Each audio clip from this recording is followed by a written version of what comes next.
On ne peut pas passer aujourd'hui sous silence que nous sommes quand même en deuil tous.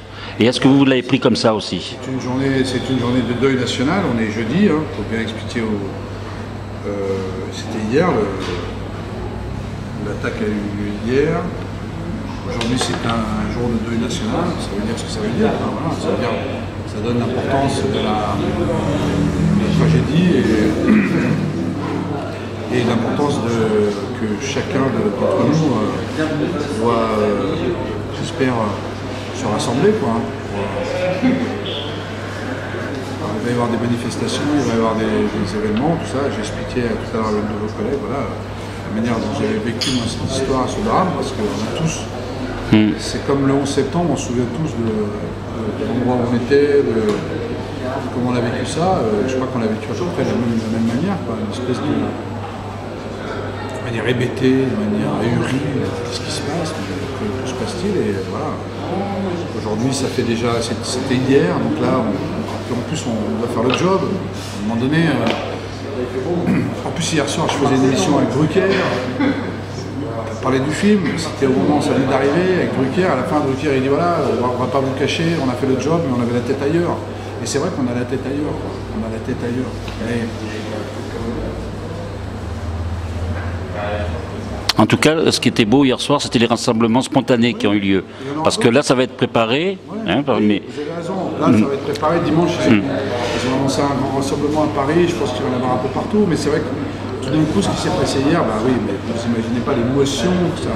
Il y avait à Marseille aussi. Hein. Oui. Bah, hier, j'étais à Marseille, il y avait un monde fou aussi. Il y avait 10 000 personnes à peu près.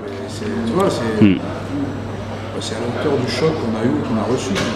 Et en même temps, ça montre bien que tout le monde peut se réunir pour des bonnes... Parce que je crois que le truc c'est que tout le monde s'attendait à quelque chose, quoi qu'il arrive. C'était horrible parce que, comme je disais tout à l'heure, je ne sais plus à qui, mais en fait on s'attendait à ce qu'il arrive un drame, parce qu'on était menacés, on nous a menacés, on l'a entendu, donc on savait bien qu'il allait y avoir quelque chose. Après, on a imaginé l'ampleur de la tragédie. Maintenant, il faut espérer, vraiment espérer que ça nous rassemble. Plutôt que diviser. Comme certains le souhaitent peut-être, parce que c'est ça qui est terrible, c'est que... Mais bon, on est à Marseille, et Marseille est une ville qui a l'habitude des mélanges et de la mixité, qui est un bon exemple, je trouve. Moi, c'est pour ça que je me sens bien à Marseille, si je peux dire. Si je peux le dire, c'est que je trouve que Marseille est vraiment un symbole du mélange, et que j'espère que... Voilà, que ça va s'étendre partout. En tout cas, hier soir, c'était mélangé. Et donc ça, c'était vraiment important. Il y avait des musulmans, il y avait des juifs, il y avait... Oui, à Marseille. Et vraiment, sans aucune animosité. J'espère que cette tragédie va pas être pour rien. C'est ce que je disais, qu'il ne soit pas mort pour rien. Parce que... Alors c'est vrai que c'est dramatique. Moi, j'avais rencontré pour le film caricature fantassin de la démocratie, Radou Mealenou, qui était producteur et scénariste. Il avait dit, dans l'interview, il avait dit exactement, un jour ça va se passer en France. On n'est pas à l'abri, il faut être vigilant. C'est incroyable comme les artistes sentent les choses.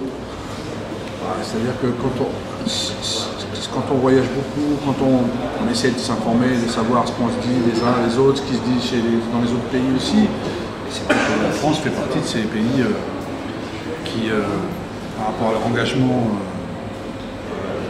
militaire, sont forcément, comme il y a eu en Australie, il y a eu cette prise d'otage. On va espérer que ça soit unique, quoi, qu'il y ait juste une action et qu'il n'y en a pas d'autre, parce qu'après ça crée une psychose, ça crée les gens sont plus eux-mêmes, même moi on a la tête ailleurs forcément, et puis on se met à se méfier de tout, de n'importe qui. Et là je me mets évidemment à la place de tous les musulmans, les nord-africains, qui sont juste des Français, des citoyens comme vous et moi, qui n'ont pas demandé à être tout d'un coup regardés comme ils sont regardés, parce que forcément l'amalgame il est tellement, surtout dans le contexte actuel de notre pays, où déjà on sent que ça bouge, quoi. Mais moi j'ai quand même un espoir, j'ai quand même confiance dans notre pays, j'ai confiance dans notre je sais pas, dans notre histoire. Et dans notre réaction. Ouais, j'ai confiance. Je pense qu'on est capable, même s'il y aura toujours un pourcentage qui sera évidemment de toute façon. Je pense qu'on va arriver à surmonter ça. Je pense qu'on est un pays et un peuple qui est capable de ça. Justement grâce à sa diversité et sa mixité. Alors, je vous remercie d'avoir parlé de ce sujet. Avant, non, mais c'est important, voilà. Parce que c'est un sujet qui nous touche et voilà, on a des enfants. À un moment donné, qu'est-ce qu'on leur laisse? L'avenir. Qu'est-ce qu'on leur laisse comme